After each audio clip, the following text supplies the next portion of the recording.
اچھا، آج کافی عرصے کے بعد جو سابق وزیر اعظم نواز شریف صاحب ہیں وہ ایکٹیو ہوئے ہیں، وہ مارکیٹ پہ گئے اور انہوں نے روٹی کی قیمت کو چیک کرنے کی کوشش کی. میں آپ کو ذرا دکھانا چاہتا ہوں، اس پہ میں پھر آپ سے سوال بھی کرتا ہوں. دیکھیں جی، آج نواز شریف صاحب چیف منسٹر پنجاب کے ساتھ مارکیٹ میں گئے.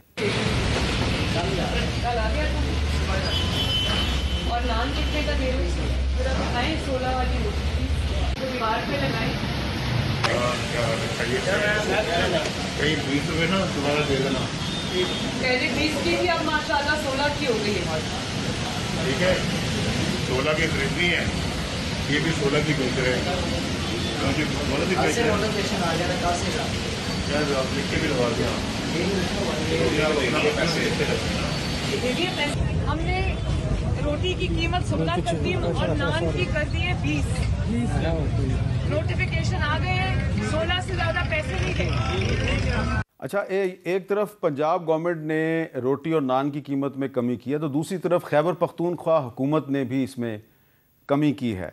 دونوں صوبائی حکومتیں جو ہیں وہ روٹی اور نان کی قیمت کم کرنے کی کوشش کر رہی ہیں.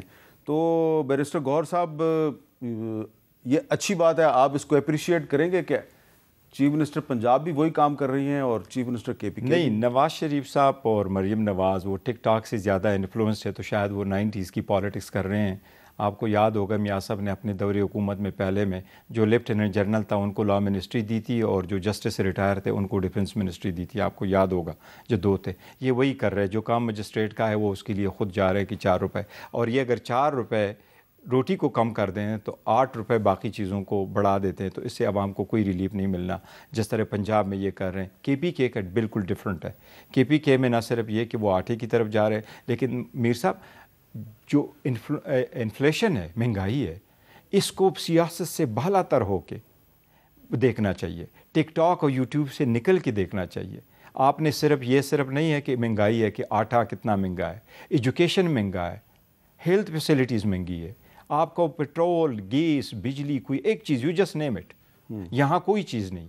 اور یہی تو ہم کہتے چلے آ رہے کہ جو لوگ ہمارے ساتھ آزاد ہوئے وہ ہم سے آگے بڑھے، جو بعد آزاد ہوئے وہ بھی ہمیں پیچھے چھوڑ کے گئے. جو کے پی کے گورنمنٹ نے بھی روٹی اور نان کی قیمت کو کنٹرول کرنے کی کوشش کی ہے، تو اس میں کتنی کامیابی ہوئی ہے آپ کو؟ فی الحال تو ابھی ہو رہی ہے، پہلے ابتدائے دیکھتے ہیں کہ کتنا ہی ہو رہا ہے. لیکن جو ایک ریٹ گورنمنٹ طے کرے، اینڈ ابویسلی ہمارے لاء کے مطابق ریگولیٹری اتھارٹی ہے، مجسٹریٹ کا فرض ہے ایسیز جو ہوتے ہیں کہ وہ اس کو امپلیمنٹ کرے. جو بندہ بزنس کرتا ہے وہ اسی ریٹ پہ دے. اچھا، ذرا چیک کرتے ہیں جی، پشاور میں ہمارے رپورٹر ہیں ابو بکر صاحب، ان سے پوچھتے ہیں کہ وہاں پہ کیا ہو رہا ہے. ذرا مختصراً بتائیں جی ابو بکر صاحب کہ پشاور میں کیا صورتحال ہے، روٹی سستی ہوئی یا نہیں ہوئی؟ جی بالکل، پشاور میں روٹی کی قیمت کم نہ ہو سکی. گزشتہ روز ضلعی انتظامیہ نے 100 گرام روٹی کی قیمت 15 روپے، جبکہ 200 گرام روٹی کی قیمت جو ہے 30 روپے مقرر کرنے سے متعلق اعلامیہ جو ہے وہ جاری کیا تھا، لیکن اس پر عمل درآمد ہوتے نظر نہیں آ رہا. یہ صرف اعلانات کی حد تک ہے، یہاں پہ کوئی چیک اینڈ بیلنس نہیں ہے، نہ کوئی اے سی آتا ہے نہ کوئی ڈی سی آتا ہے. حکومت سے یہ درخواست ہے کہ اس پہ سخت سے سخت کارروائی کرے کہ جلد سے جلد ریٹ کم ہو جائے. دوسری جانب نان بھائیوں کا یہ بتانا ہے کہ ایک طرف گیس کی قیمتوں میں مسلسل اضافہ ہو رہا ہے، تو دوسری طرف آٹے کی قیمتیں بھی کم نہ ہوئی.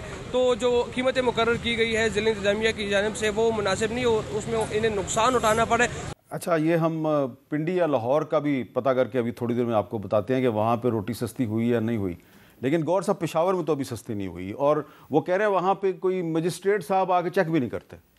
نہیں، تو یہ تو فینومینا اس طرح تو نہیں ہونا چاہیے. بالکل ہونی چاہیے. اگر سستی ہو، ریٹ سستے ہو، جس ریٹ پہ آپ کو آٹا ملے جو حکومت کی طرف سے آنا ہو، اس پہ سختی سے عمل درآمد ہونا چاہیے. اگر 4 روپے کا ریلیف ہے، 1 روپے کا ریلیف ہے، وہ عوام کو پاس آن ہونا چاہیے، اور اس کی امپلیمنٹیشن ہر صورت ہونی چاہیے. آپ کو نہیں لگتا کہ اس وقت عوام کا اصل مسئلہ جو ہے وہ روٹی ہے اور بجلی اور گیس اور پیٹرول کی قیمتیں ہیں؟ لیکن آپ کا مسئلہ اس وقت یہ ہے کہ الیکشن میں دھاندلی ہوگی، وہ بھی ایک مسئلہ ہے، لیکن جو عوام کا اصل مسئلہ ہے اس کو نظر انداز نہیں کیا جا رہا. نہیں، وہ اس اصل مسئلے کے ساتھ یہ بھی اس کا ایک بیسک ہے، میجر ہے کہ آپ کا مینڈیٹ اگر کوئی چرائی کرتا ہے، جس کے پاس عوام کا مینڈیٹ ہی نہیں ہے اور منتخب ہی نہیں ہو سکتا، آپ اس کو آ کر کے اقتدار میں بٹھا دیتے ہیں، تو وہ سخت فیصلے نہیں کر سکتا، اور اس کے پاس کنسٹیٹیوشنل اتھارٹی نہیں ہے کہ وہ امپلیمنٹ کرے. تو دونوں ہونے چاہیے اور سائیڈ بائی سائیڈ ہونے چاہیے. ہماری کوشش یہی ہے کہ یہ سٹرگل بھی کنٹینیو کریں، اور ہمارے پاس اس وقت کے پی کے کی گورنمنٹ ہے. اور ایک بات سے بڑی خوشی ہے کہ علی امین گنڈاپور صاحب جو ہیں وہ ایک تو پالیٹکس میں بڑھا رہا ہے، ایک عوامی بندہ ہے، and he is from bottom of his heart, وہ چاہ رہا ہے کہ میں کچھ ایسے پروجیکٹ امپلیمنٹ کرواؤ جو عام بندے کو ریلیف جا سکے. اچھا، اب آخر میں آپ سے میں نے ایک بات پوچھنی ہے، لیکن اس سے پہلے میں بتاؤں کہ جی آج army chief general Asim Munir صاحب کی صدارت کور کمانڈرز کانفرنس ہوئی راولپنڈی میں، تو اس میں بہت سے معاملات پہ بات چیت ہوئی ہے. اس میں یہ ہے کہ مقبوضہ جموں کشمیر میں جاری بھارتی جارحیت جو ہے اس پہ شدید تشویش ہے، اور یہ کہا گیا پاکستان اپنے کشمیری بہن بھائیوں کی سیاسی، سفارتی، اخلاقی حمایت جاری رکھے گا، اور خاص طور پہ فلسطینی عوام کے ساتھ یکجہتی کا اظہار کیا گیا. غزہ میں انسانی حقوق کی سنگین خلاف ورزیوں اور جنگی جرائم اور نسل کشی کی مذمت کی گئی. بشام میں چینی شہریوں پر بزدلانہ دہشت گردی کے حملے اور بلوچستان میں معصوم شہریوں کا بہیمانہ قتل کی بھی مذمت کی گئی ہے. تو گوہر صاحب، جو کشمیر اور فلسطین کے مسئلے پہ جو افواج پاکستان نے جس موقف کا اظہار کیا ہے، آپ کے خیال میں یہ اچھی بات ہے؟